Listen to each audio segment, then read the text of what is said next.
હું હરદાસભાઈ કરશનભાઈ પિંડારિયા ભાઈ ખેડૂત માટે ચારી બાજુથી અત્યારે ભીડાવો છે. બે ત્રણ મહિના થયા. ચારી બાજુ ખેડૂતને બધાય ભીડી રહ્યા છે.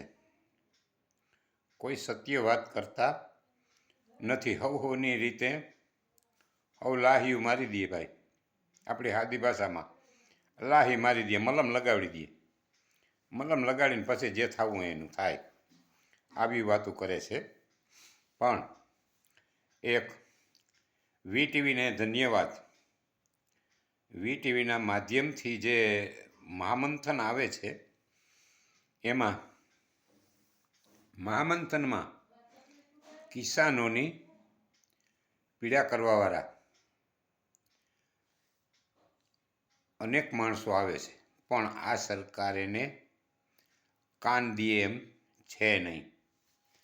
મિત્રો, જ્યારે ગુજરાત રાજ્યના કેશુભાઈ પટેલ મુખ્યમંત્રી બન્યા, કેશુભાઈ પટેલે જે 60 સાલીના ચેકડેમ બનાવ્યા, એના આધારે આજ સૌરાષ્ટ્રના ખેડૂત 50% પાણીમાં પિયત બનાવે છે.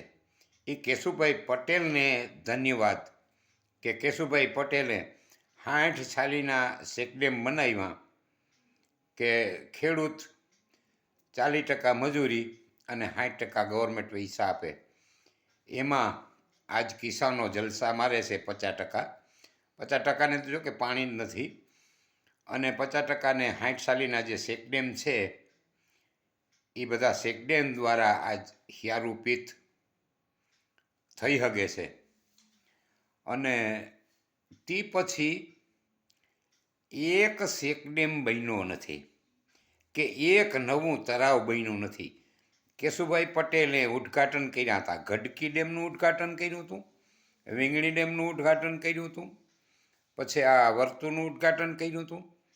આવા જેટલા કેશુભાઈ પટેલે ઉદ્ઘાટન કર્યા હતા, એ ડેમ બની ગયા પછી આ સરકારે કેશુભાઈ પટેલને અહીંથી કાઢી મૂક્યા ગુજરાતમાંથી.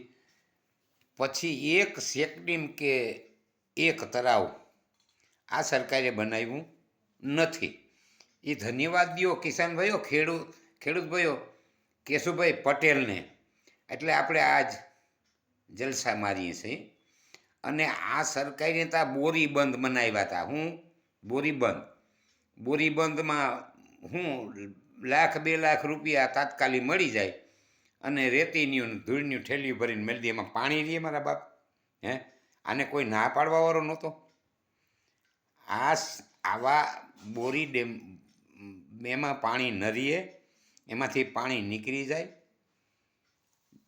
એટલે અમારે આ જૂની ફોટમાં હણમતિયા રેટા કારાવળની ઉપર, જૂની ફોટની નીચે હાજરિયારીની સાઈડમાં મોટા ગુંદાથી નીચે 4-5 નદીઓ એમાં જાય છે.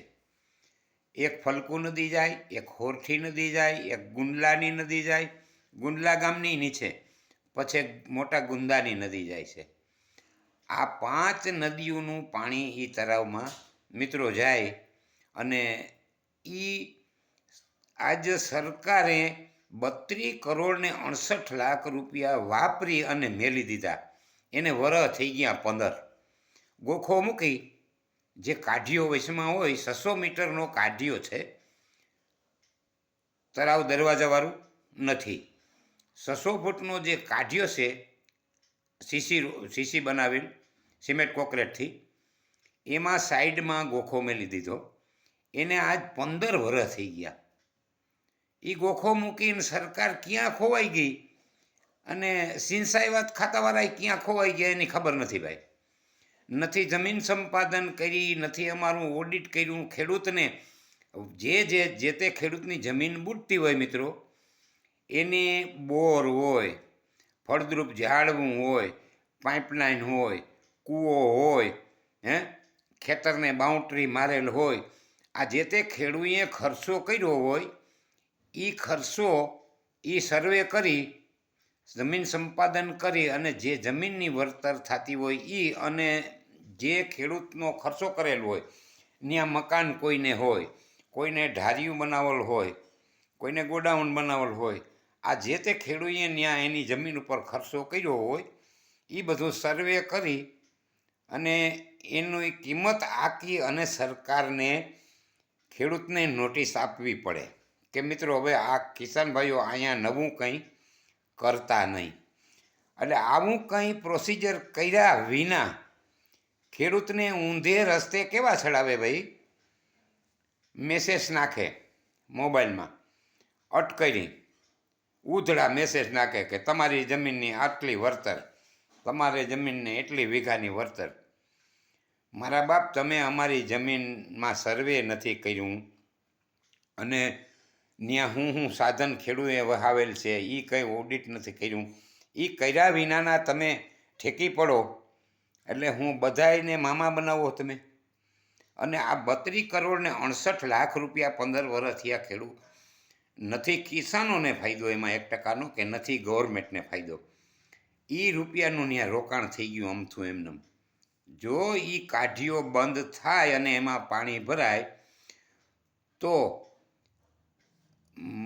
કંટોલિયા, હણખલા, હિંબર, પછી રેટા કારાવળ અને 50% જમીન જૂની ફોટની, કંઈક ગુંદલાની, ગુંદાની, હાજડિયારીની અને આમ નીચે પછી લાલપેડું, ધતુરિયું, આ બધેયને આ તળાવનો જબરજસ્ત લાભ મળે. એ તળાવ સિવાય આ કિસાનોને ક્યાંયથી પાણી મળે નહીં. મોટા ગુંદાને સાઈડમાં થોડુંક પાણી આવે ઉપરથી, પણ આ તળાવ જો ભરાય તો 10,000 વીઘા જમીન પીએ ભાઈ.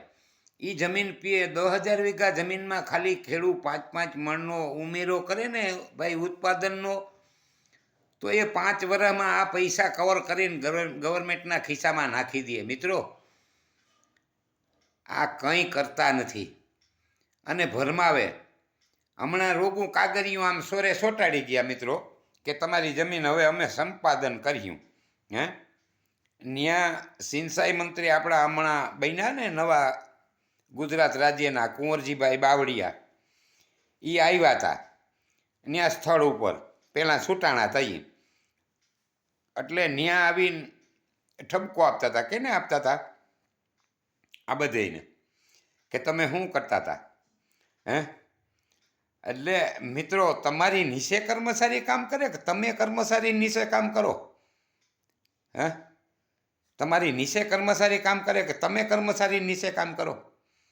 તમારે એને આમ ઠોસ જવાબ આપવો જોઈએ કે આટલા દીમાં આ બધું ઓડિટ થઈ જવું જોઈએ, જમીન સંપાદન થઈ જવી જોઈએ, એના કિંમતી આંકડા નીકળી જવા જોઈએ, જે તે સરકારના ધારાધોરણ મુજબ વળતર મળતી હોય, કૂવાની, બોરની, પાઇપલાઇનની, ગોડાઉનની, ઢારિયું હોય, મકાન હોય, જે તે ધારાધોરણ મુજબ વળતર થતી હોય કિસાનોની, એ આપી અને તાત્કાલિક આ તળાવ બાંધવું જોઈએ મિત્રો. 10-15 હજાર વીઘા જીગા પિયત એનાથી પીએમ છે.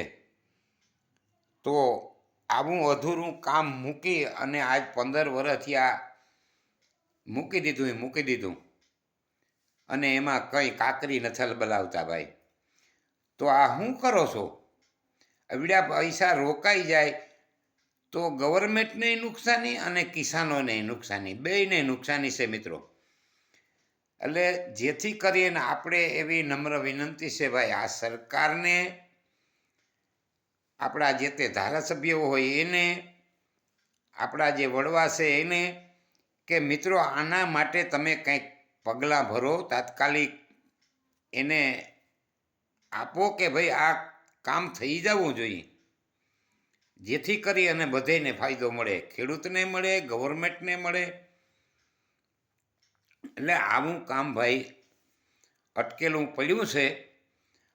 અને આજ ખેડૂત બધાય સુફર માટે વલખા મારે, ખાતર એકેય મળતા નથી, લાઈનમાં ઊભું પડે.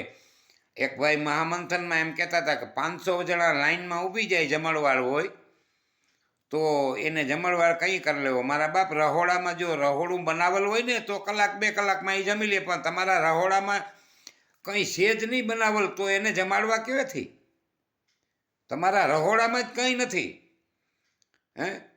તમારા રહોડામાં કંઈ ના હોય તો હું તમે એને જમાડો રોગા ઉભાડી?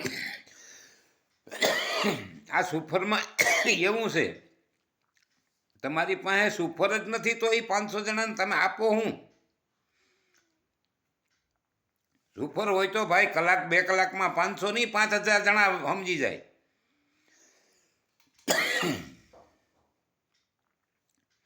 એટલે ખેડૂતને કંઈક તમે આપો, કાયદેસર આપો, તો ખેડૂત લાખો ટન માલ ઉત્પાદન કરીને બજારમાં નાખી દે અને અવાર માંડવીનો ભાવ 500 રૂપિયા ખેડૂતને મણી ઓછો આવે છે. મણી 50,000 રૂપિયા જાય ખેડૂતના, એમાં 50,000 મળતાય નથી. મણી 25,000 વધતા હોય, આમાં 25 તોડે છે ખેડૂત. એટલે આવું ન બને એના માટે ખેડૂત માટે કંઈક કામ કરો, નકર એક દી ખેતી ભાંગી જાય અને બંધ થઈ જાય. ખેડૂત મોટાના હાથમાં જમીન આવી જાય પછી તમારે તેદી ઓલા કહે ને એમ કરવું પડીએ.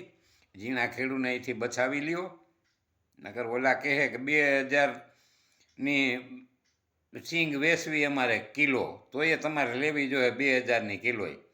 કારણ કે તમે કોઈને લત મારીને તો લઈ નથી શકવાના. અમે કોઈની દુકાને જઈએ કિલો ખાંડ લેવા તો કેમ કહેવાય નહીં 15 રૂપિયાની કિલો દઈને લત મારું, એમ તો ના કહેવાય ને, હે?